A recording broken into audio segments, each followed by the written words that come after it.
আপনাদের সাথে কেন্দ্রীয় শহীদ মিনার থেকে যুক্ত হয়েছি।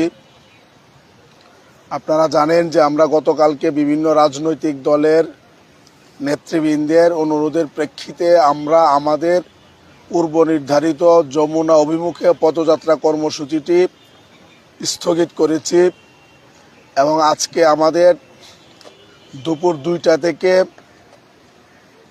অনশন কর্মসূচি শুরু হবে। আমাদের সকালের যে সময়টি রয়েছে এই সময়টিকে কাজে লাগানোর জন্য হঠাৎ করেই আমরা সকাল 11টা 30 রাজপথে বিক্ষোভ মিছিল করার সিদ্ধান্ত নিয়েছি।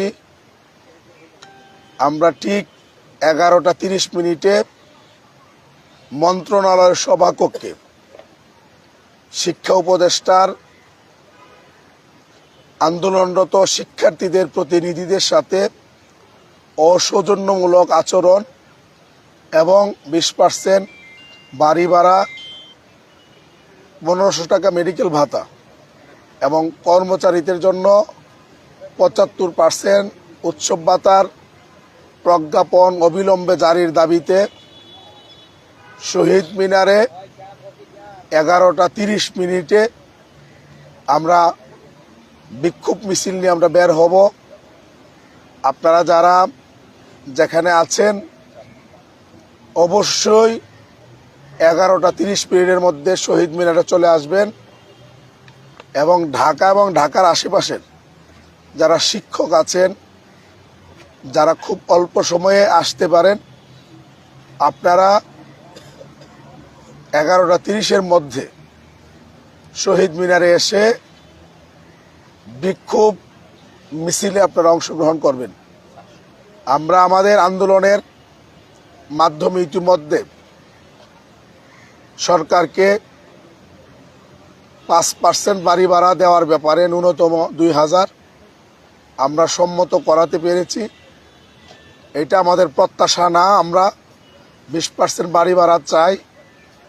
এজন্য আমরা এটাকে প্রত্যাখ্যান করে চলে এসেছি, আন্দোলন চালিয়ে যাওয়ার ঘোষণা দিয়েছি। আন্দোলন যেহেতু আমাদের একটা চূড়ান্ত পর্যায়ের দিকে যাচ্ছে, আমরা যেহেতু অনশনের দিকে যাচ্ছি, আজকের মিছিলটা এটা অত্যন্ত একটা গুরুত্বপূর্ণ আমাদের জন্য একটা গুরুত্বপূর্ণ আমাদের কর্মসূচি হতে পারে।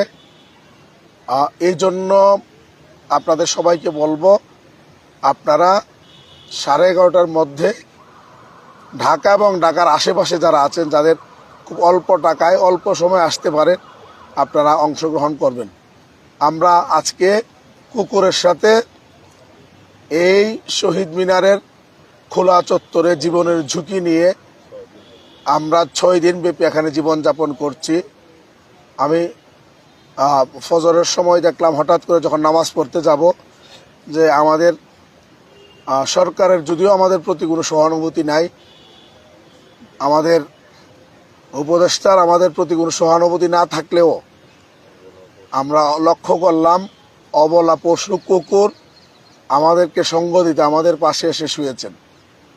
তো আমার কাছে মনে হয় আমরা কি আসলে কুকুরের চেয়ে উত্তম হইতে পারছি কিনা, এটা আমাদের নিজের বিবেকের কাছে প্রশ্ন রাখা দরকার। যাই হোক, আমাদের যত কষ্টই হোক, তপ্ত প্রখরে যতই আমাদেরকে এখানে আমাদের ঘামে ভিজতে যতই হোক না কেন, যতই কষ্ট হোক, আমরা সিদ্ধান্ত নিয়েছি যে আমরা আমাদের এই যে দাবি 3টি আছে, এখান থেকে আমরা এক চুল পরিমাণও আমরা বিচ্যুত হব না। ন্যায্য দাবি, আমাদের অধিকার, এটা প্রতিষ্ঠা করেই আমরা এখান থেকে যাব ইনশাল্লাহ। যদি আপনাদের অব্যাহত সমর্থন থাকে, আমাদের প্রেস যারা শহীদ মিনারে যারা আন্দোলনরত আছেন, আমরা যখন আমাদের এই প্রস্তাবনা পেশ করেছি মন্ত্রণালয়ের, তারা সবাই প্রত্যাখ্যান করেছেন এবং তারা সবাই আন্দোলন চালিয়ে যাওয়ার প্রত্যয় ব্যক্ত করেছেন। আপনারা যারা এখনও শহীদ মিনারে আসেননি, আপনারা একটু মতামত জানায়েন যে আসলে 5% আপনাদের হবে কিনা, না 20% লাগবে। কারণ 5 যদি হয় তাহলে আমরা ক্লোজ করে চলে আসি, আর যদি 5 না হয়, 20 যদি চান তাহলে প্রেস ক্লাবে আপনারা শহীদ মিনারে আসেন। সকলকে সংগ্রামী সালাম জানিয়ে আজকের এই লাইভ, সংক্ষিপ্ত লাইভ থেকে বিদায় নিচ্ছি। আল্লাহ হাফেজ। আসসালামু আলাইকুম রহমতুল্লাহ।